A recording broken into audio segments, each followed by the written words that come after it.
നിയമാവർത്തനം അധ്യായം 28. അനുഗ്രഹങ്ങൾ. നിന്റെ ദൈവമായ കർത്താവിൻ്റെ വാക്ക് കേട്ട് ഇന്ന് ഞാൻ നിനക്ക് നൽകുന്ന കൽപ്പനകളെല്ലാം സൂക്ഷ്മമായി പാലിക്കുമെങ്കിൽ അവിടുന്ന് നിന്നെ ഭൂമിയിലെ മറ്റെല്ലാ ജനതകളെക്കാളും ഉന്നതനാക്കും. അവിടുത്തെ വചനം ശ്രവിച്ചാൽ അവിടുന്ന് ഈ അനുഗ്രഹങ്ങളെല്ലാം നിന്റെ മേൽ ചൊരിയും. നഗരത്തിലും വയലിലും നീ അനുഗ്രഹീതനായിരിക്കും. നിന്റെ സന്തതികളും വിളവുകളും മൃഗങ്ങളും കന്നുകാലിക്കൂട്ടവും ആട്ടിൻപറ്റവും അനുഗ്രഹിക്കപ്പെടും. നിന്റെ അപ്പക്കുട്ടയും മാവ് കുഴയ്ക്കുന്ന കലവും അനുഗ്രഹിക്കപ്പെടും. സകല പ്രവൃത്തികളിലും നീ അനുഗ്രഹീതനായിരിക്കും. നിനക്കെതിരെ വരുന്ന ശത്രുക്കളെ നിന്റെ മുമ്പിൽ വെച്ച് കർത്താവ് തോൽപ്പിക്കും. നിനക്കെതിരായി അവർ ഒരു വഴിയിലൂടെ വരും, 7 വഴിയിലൂടെ പലായനം ചെയ്യും. നിന്റെ കളപ്പുരകളിലും നിന്റെ പ്രയത്നങ്ങളിലും കർത്താവ് അനുഗ്രഹം വർഷിക്കും. നിന്റെ ദൈവമായ കർത്താവ് നിനക്ക് തരുന്ന ദേശത്ത് അവിടുന്ന് നിന്നെ അനുഗ്രഹിക്കും. അവിടുത്തെ കൽപ്പനകൾ പാലിച്ച് അവിടുത്തെ മാർഗത്തിൽ ചരിച്ചാൽ കർത്താവ് നിന്നോട് ശപഥം ചെയ്തിട്ടുള്ളതുപോലെ നിന്നെ തൻ്റെ വിശുദ്ധ ജനമായി ഉയർത്തും. കർത്താവിൻ്റെ നാമം നീ വഹിക്കുന്നത് കാണുമ്പോൾ ലോകത്തിലുള്ള സകല മനുഷ്യരും നിന്നെ ഭയപ്പെടും. നിനക്ക് നൽകുമെന്ന് നിന്റെ പിതാക്കന്മാരോട് ശപഥം ചെയ്തിട്ടുള്ള ദേശത്ത് കർത്താവ് ധാരാളം മക്കളെയും കന്നുകാലികളെയും നിനക്ക് തരും. സമൃദ്ധമായ വിളവ് നൽകി അവിടുന്ന് നിന്നെ സമ്പന്നനാക്കും. കർത്താവ് തൻ്റെ വിശിഷ്ട ഭണ്ഡാകാരമായ ആകാശം തുറന്ന് നിന്റെ ദേശത്ത് തക്ക സമയത്ത് മഴ പെയ്യിച്ച് നിന്റെ എല്ലാ പ്രയത്നങ്ങളെയും അനുഗ്രഹിക്കും. അനേകം ജനതകൾക്ക് നീ കടം കൊടുക്കും, നിനക്ക് കടം വാങ്ങേണ്ടി വരികയില്ല. കർത്താവ് നിന്നെ ജനതകളുടെ നേതാവാക്കും. നീ ആരുടെയും ആജ്ഞാനുവർത്തി ആയിരിക്കുകയില്ല.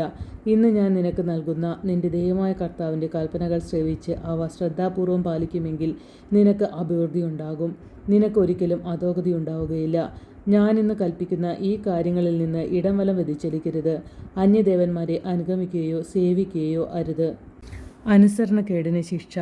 എന്നാൽ നീ നിന്റെ ദൈവമായ കർത്താവിൻ്റെ സ്വരം ശ്രവിച്ച് ഞാൻ ഇന്ന് നിനക്ക് നൽകുന്ന അവിടുത്തെ കൽപ്പനകളും ചട്ടങ്ങളും ശ്രദ്ധാപൂർവം അനുസരിക്കാതിരുന്നാൽ താഴെ പറയുന്ന ശാപമൊക്കെയും നിന്റെ മേൽ പതിക്കും.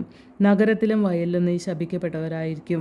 നിന്റെ അപ്പക്കുട്ടയും മാവ് കുഴയ്ക്കുന്ന കലവും ശാപഗ്രസ്തമായിരിക്കും. നിന്റെ സന്താനങ്ങളും വിളവുകളും കന്നുകാലിക്കൂട്ടവും ആട്ടിൻപറ്റവും ശപിക്കപ്പെടും. സകല പ്രവൃത്തികളിലും നീ ശബ്ദനായിരിക്കും. നിന്റെ ദുഷ്കൃത്യങ്ങൾ വഴി കർത്താവിനെ ഉപേക്ഷിച്ചതിനാൽ നീ നശിക്കുന്നതുവരെ നിന്റെ എല്ലാ പ്രയത്നങ്ങളിന്മേലും അവിടുന്ന് ശാപവും ക്ലേശവും ശകാരവും അയക്കും. നീ ക്ഷണത്തിൽ നിശേഷം നശിച്ചു പോകും. നീ കൈവശപ്പെടുത്താൻ പോകുന്ന ദേശത്ത് നിന്നെ സംഹരിക്കുന്നതുവരെ കർത്താവ് നിന്റെ മേൽ തീരവ്യാധികൾ അയക്കും. ക്ഷയം, പനി, വീക്കം, അത്യുഷ്ണം, വാൾ, വരൾച്ച, വിഷക്കാറ്റ്, പൂപ്പൽ ഇവ കൊണ്ട് കർത്താവ് നിന്നെ പ്രഹരിക്കും. നിശേഷം നശിക്കുന്നതുവരെ ഇവ നിന്നെ വേട്ടയാടും. നിനക്ക് മുകളിലുള്ള ആകാശം പിത്തളയും കീഴിലുള്ള ഭൂമി ഇരുമ്പുമായി മാറും. കർത്താവ് നിന്റെ ദേശത്ത് മഴയ്ക്ക് പകരം പൊടിയും പൂഴിയും വർഷിക്കും. നീ നശിക്കും വരെ ആകാശത്ത് നിന്ന് അവ നിന്റെ മേൽ പതിക്കും. കർത്താവ് നിന്നെ ശത്രുക്കളുടെ മുമ്പിൽ തോൽപ്പിക്കും. നീ ഒരു വഴിയിലൂടെ അവർക്കെതിരായി ചെല്ലും, 7 വഴിയിലൂടെ തോറ്റോടും. ഭൂമിയിലെ സകല രാജ്യങ്ങൾക്കും നീ ഒരു ബീഭത്സ വസ്തുവായി തീരും. നിന്റെ ശവം ആകാശത്തിലെ പക്ഷികൾക്കും ഭൂമിയിലെ ജന്തുക്കൾക്കും ഭക്ഷണമായി തീരും. അവയെ ആട്ടിയോടിക്കാൻ ആരുമുണ്ടാവുകയില്ല. ഈജിപ്തിനെ ബാധിച്ച പരുക്കുകളും അർബുദവും ചൊറിയും ചിരങ്ങും കൊണ്ട് കർത്താവ് നിന്നെ പീഡിപ്പിക്കും. അവയിൽ നിന്ന് നീ ഒരിക്കലും വിമുക്തനാവുകയില്ല. ഭ്രാന്തും അന്ധതയും പരിഭ്രാന്തിയും കൊണ്ട് കർത്താവ് നിന്നെ പീഡിപ്പിക്കും. കുരുടൻ അന്ധകാരത്തിലെന്ന പോലെ നീ മധ്യാഹ്നത്തിൽ തപ്പിത്തടയും. നിന്റെ വഴിയിൽ ഒരിക്കലും നീ മുന്നേറുകയില്ല. നീ സദാ മർദ്ദിതനും ചൂഷിതനും ആയിരിക്കും. ആരും നിന്നെ സഹായിക്കുകയില്ല. നീ ഒരു സ്ത്രീയോട് വിവാഹ വാഗ്ദാനം നടത്തും, എന്നാൽ മറ്റൊരുവൻ അവളോടുകൂടെ ശയിക്കും. നീ വീട് പണിയും, എന്നാൽ അതിൽ വസിക്കുകയില്ല. നീ മുന്തിരിത്തോട്ടം നട്ടുപിടിപ്പിക്കും, എന്നാൽ അതിൻ്റെ ഫലം അനുഭവിക്കുകയില്ല. നിന്റെ കാളയെ നിന്റെ മുമ്പിൽ വെച്ച് കൊല്ലും, എന്നാൽ നീ അതിൻ്റെ മാംസം ഭക്ഷിക്കുകയില്ല. നിന്റെ കഴുതയെ നിന്റെ മുമ്പിൽ നിന്ന് ബലമായി പിടിച്ചു കൊണ്ടുപോകും, നിനക്കതിനെ തിരികെ കിട്ടുകയില്ല. നിന്റെ ആടുകളെ ശത്രുക്കൾ കൈവശമാക്കും, നിന്നെ സഹായിക്കാൻ ആരുമുണ്ടാകുകയില്ല. നിന്റെ കൺമുമ്പിൽ വെച്ച് തന്നെ നിന്റെ പുത്രന്മാരും പുത്രിമാരും അന്യജനങ്ങൾക്ക് വിൽക്കപ്പെടും. തടയാൻ നിന്റെ കരങ്ങൾ അശക്തമായിരിക്കും. ദിവസേന അവരെ കാത്തിരുന്ന് നിന്റെ കണ്ണുകൾ തളരും. നിന്റെ വിളകളും പ്രയത്നഫലവും നീ അറിയാത്ത ജനത അനുഭവിക്കും. നീ എന്നും മർദ്ദിതനും പീഡിതനുമായിരിക്കും. അങ്ങനെ നീ കാണുന്ന കാഴ്ചകൾ നിന്നെ ഭ്രാന്തനാക്കും. നിന്റെ കാലുകളിലും കാൽമുട്ടുകളിലും മാത്രമല്ല, അടിമുതൽ മുടിവരെ ഉണങ്ങാത്ത വ്രണങ്ങളയച്ച് കർത്താവ് നിന്നെ പീഡിപ്പിക്കും. നിന്നെയും നിനക്കധിപനായി നീ വാഴിക്കുന്ന രാജാവിനെയും നീയോ നിന്റെ പിതാക്കന്മാരോ അറിഞ്ഞിട്ടില്ലാത്ത ജനതയുടെ ഇടയിലേക്ക് കർത്താവ് കൊണ്ടുപോകും. അവിടെ നിങ്ങൾ കല്ലും തടിയും കൊണ്ടുള്ള അന്യദേവന്മാരെ സേവിക്കും. കർത്താവ് നിന്നെ കൊണ്ടെത്തിക്കുന്ന സകല ജനങ്ങളുടെയും ഇടയിൽ നീ ഒരു ബീഭത്സ വസ്തുവായിരിക്കും, പഴഞ്ചൊല്ലിനും പരിഹാസത്തിനും വിഷയവും. നീ വയലിൽ ധാരാളം വിത്ത് വിതയ്ക്കും, പക്ഷേ വെട്ടുകിളികൾ തിന്നൊടുക്കുകയാൽ കുറച്ചു മാത്രമേ കൊയ്യുകയുള്ളൂ. നീ മുന്തിരിത്തോട്ടം നട്ടുവളർത്തുകയും വെട്ടിയൊരുക്കുകയും ചെയ്യും, എന്നാൽ വീഞ്ഞു കുടിക്കുകയോ മുന്തിരിപ്പഴങ്ങൾ ശേഖരിക്കുകയോ ചെയ്യുകയില്ല. പഴങ്ങൾ പുഴു തിന്നു തീർക്കും. നിന്റെ ദേശത്തെല്ലായിടത്തും ഒലിവ് മരങ്ങളുണ്ടായിരിക്കും. എന്നാൽ നീ അവയുടെ തൈലലേപനം ചെയ്യുകയില്ല. അവയുടെ കായ്കളെല്ലാം കൊഴിഞ്ഞു പോകും. നിനക്ക് പുത്രന്മാരും പുത്രിമാരും ജനിക്കും. എങ്കിലും അവരെ നിനക്ക് സ്വന്തമായി കിട്ടുകയില്ല. അവർ അന്യനാടുകളിൽ അടിമകളായിത്തീരും. നിന്റെ വൃക്ഷങ്ങളും വയലിലെ വിളവുകളുമെല്ലാം വെട്ടുകിളികൾ തിന്നു തീർക്കും. നിന്റെ ഇടയിലുള്ള പരദേശി നിന്നേക്കാൾ വളരെ ഉന്നതനായിരിക്കും. നീ തീരെ അധപതിക്കുകയും ചെയ്യും. അവൻ നിനക്ക് കടം തരും. കടം കൊടുക്കാൻ നിനക്ക് കഴിവുണ്ടാവുകയില്ല. അവൻ നിന്റെ അധിപനായിരിക്കും, നീ അധീനനും. നീ നശിക്കുന്നതുവരെ ഈ ശാപങ്ങളെല്ലാം നിന്റെ മേൽ പതിക്കും. ഇവ നിന്നെ വേട്ടയാടി പിടിക്കും. എന്തെന്നാൽ നിന്റെ ദൈവമായ കർത്താവിൻ്റെ വാക്ക് നീ കേട്ടില്ല. അവിടുന്ന് നൽകിയ കൽപ്പനകളും നിയമങ്ങളും പാലിച്ചുമില്ല. ഇവയെല്ലാം നിനക്കും നിന്റെ സന്തതികൾക്കും എന്നേക്കും അടയാളവും അത്ഭുതവുമായിരിക്കും. എല്ലാറ്റിനും സമൃദ്ധിയുണ്ടായപ്പോൾ തികഞ്ഞ ആഹ്ലാദത്തോടെ നീ നിന്റെ ദൈവമായ കർത്താവിന് ശുശ്രൂഷ ചെയ്തില്ല. അതിനാൽ കർത്താവ് നിനക്കെതിരെ അയക്കുന്ന ശത്രുക്കൾക്ക് വേണ്ടി നീ വിശപ്പും ദാഹവും നഗ്നതയും പരമദാരിദ്ര്യവും സഹിച്ചുകൊണ്ട് വേല ചെയ്യും. നീ നശിക്കുന്നതുവരെ അവിടുന്ന് നിന്റെ കഴുത്തിൽ ഇരുമ്പ് നുകം വയ്ക്കും. വിദൂരത്ത് നിന്ന് ഭൂമിയുടെ അതിർത്തിയിൽ നിന്ന് കർത്താവ് നിനക്കെതിരായി ഒരു ജനതയെ കഴുകൻ്റെ വേഗത്തിൽ കൊണ്ടുവരും. ആ ജനതയുടെ ഭാഷ നിനക്ക് മനസ്സിലാവുകയില്ല. വൃദ്ധനെ ആദരിക്കുകയോ ബാലനോട് അനുകമ്പ കാണിക്കുകയോ ചെയ്യാത്ത ക്രൂരമുഖമുള്ള ഒരു ജനതയായിരിക്കും അത്. നീ നശിക്കുന്നതുവരെയും നിന്റെ കാലികളെയും വിളവുകളെയും അവർ ഭക്ഷിക്കും.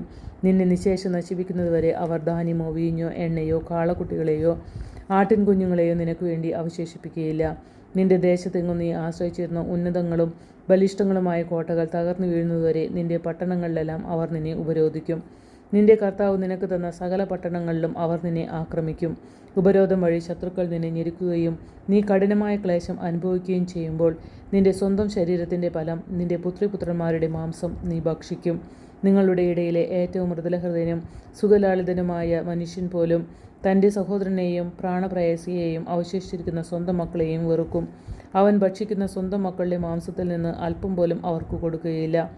എന്തെന്നാൽ നിന്റെ സകല നഗരങ്ങളിലും ശത്രുക്കളുടെ ഉപരോധം മൂലം ഉണ്ടാകുന്ന കഠിനമായ ക്ലേശത്താൽ അവന് മറ്റ് യാതൊന്നും ഭക്ഷിക്കാനുണ്ടാവില്ല. നിങ്ങളുടെ ഇടയിലുള്ള ഒരിക്കൽ പോലും പാദം നിലത്ത് ചവിട്ടിയിട്ടില്ലാത്ത അത്രയേറെ മൃദുലാംഗിയും പരിലാളിതയുമായ സ്ത്രീ തൻ്റെ ശ്രേഷ്ഠ ഭർത്താവിനെയും പുത്രിപുത്രന്മാരെയും കരുണയേറ്റ കണ്ണുകളോടെ വീക്ഷിക്കും. തൻ്റെ ഉദരത്തിൽ നിന്ന് പുറത്തു വരുന്ന മാംസവും താൻ പ്രസവിക്കുന്ന ശിശുക്കളെയും അവൾ തനിച്ച് രഹസ്യത്തിൽ ഭക്ഷിക്കും. ശത്രുക്കൾ നിന്റെ പട്ടണങ്ങൾ ഉപരോധിക്കുമ്പോഴത്തെ ക്ഷാമവും ക്ലേശവും അത്ര രൂക്ഷമായിരിക്കും. നിന്റെ ദൈവമായ കർത്താവ് എന്ന മഹത്വപൂർണ്ണവും ഭയാനകവുമായ നാമത്തെ നീ ഭയപ്പെടുന്നതിനു വേണ്ടി ഈ പുസ്തകത്തിൽ എഴുതിയിരിക്കുന്ന നിയമങ്ങൾ അക്ഷരം പ്രതി ശ്രദ്ധാപൂർവം നീ അനുസരിക്കാതിരുന്നാൽ ചിന്തിക്കാനാവാത്ത വിധം ക്രൂരവും മാരകവുമായ മഹാമാരികളാലും തീരാവ്യാധികളാലും അവിടുന്ന് നിന്നെയും നിന്റെ സന്തതികളെയും അടിച്ചു വീഴ്ത്തും. ഈജിപ്തിൽ നീ ഭയപ്പെട്ടിരുന്ന വ്യാധികളെല്ലാം അവിടുന്ന് നിന്റെ മേൽ വരുത്തും. അവ നിന്നെ വിട്ടുമാറുകയില്ല. ഈ നിയമഗ്രന്ഥത്തിൽ എഴുതിയിട്ടില്ലാത്ത സകല രോഗങ്ങളും മഹാമാരികളും നീ നശിക്കുന്നതുവരെ കർത്താവ് നിന്റെ മേൽ അയക്കും. ആകാശത്തിലെ നക്ഷത്രങ്ങൾ പോലെ അസംഖ്യമായിരുന്ന നിങ്ങളിൽ ചുരുക്കം പേർ മാത്രമേ അവശേഷിക്കുകയുള്ളൂ. എന്തെന്നാൽ നിന്റെ ദൈവമായ കർത്താവിൻ്റെ വാക്ക് നീ അനുസരിച്ചില്ല. നിങ്ങൾക്ക് നന്മ ചെയ്യുന്നതിലും നിങ്ങളെ വർദ്ധിപ്പിക്കുന്നതിലും കർത്താവ് സന്തോഷിച്ചിരുന്നതുപോലെ നിങ്ങളെ നശിപ്പിച്ച് ഇല്ലാതാക്കുന്നതിലും അവിടുന്ന് സന്തോഷിക്കും. നീ കൈവശമാക്കാൻ പോകുന്ന ദേശത്ത് നിന്ന് നിന്നെ അവിടുന്ന് പിഴുതെറിയും. ഭൂമിയുടെ ഒരറ്റം മുതൽ മറ്റേ അറ്റം വരെ സകല ജനതകളുടെയും ഇടയിൽ കർത്താവ് നിങ്ങളെ ചിതറിക്കും. അവിടെ നിങ്ങളോ പിതാക്കന്മാരോ അറിഞ്ഞിട്ടില്ലാത്ത ദേവന്മാരെ, കല്ലും മരവും കൊണ്ട് തീർത്ത ദേവന്മാരെ നിങ്ങൾ സേവിക്കും. ആ ജനതകളുടെ ഇടയിൽ നിനക്ക് ആശ്വാസമോ നിന്റെ പാദങ്ങൾക്ക് വിശ്രമമോ ലഭിക്കുകയില്ല. അവിടെ കർത്താവ് നിന്റെ ഹൃദയം ഭയചകിതമാക്കും, കണ്ണുകൾക്ക് മങ്ങൽ വരുത്തും, മനസ്സ് ദുഃഖം കൊണ്ട് നിറയ്ക്കും. നിന്റെ ജീവൻ നിരന്തരം അപകടത്തിലായിരിക്കും. രാവും പകലും നീ സംഭീതനായിരിക്കും. ജീവിതത്തിൽ നിനക്ക് ഒരു സുരക്ഷിതത്വം ഉണ്ടായിരിക്കുകയില്ല. ഹൃദയത്തിൽ കുടികൊള്ളുന്ന ഭയവും കണ്ണുകൾ കാണുന്ന കാഴ്ചകളും നിമിത്തം പ്രഭാതത്തിൽ നീ പറയും, ദൈവമേ സന്ധ്യയായിരുന്നെങ്കിൽ. സന്ധ്യയിൽ നീ പറയും, ദൈവമേ പ്രഭാതമായിരുന്നെങ്കിൽ. കർത്താവ് നിന്നെ കപ്പൽ മാർഗം ഈജിപ്തിലേക്ക് തിരികെ കൊണ്ടുപോകും. ഇനി ഒരിക്കലും നീ കാണുകയില്ല എന്ന് ഞാൻ വാഗ്ദാനം ചെയ്തിരുന്ന വഴിയാണത്. അവിടെ നിങ്ങൾ ദാസന്മാരും ദാസികളുമായി നിങ്ങളുടെ ശത്രുക്കൾക്ക് അടിമവേല ചെയ്യാൻ നിങ്ങളെ തന്നെ വിൽക്കാൻ ആഗ്രഹിക്കും. എന്നാൽ ആരും നിങ്ങളെ വാങ്ങുകയില്ല.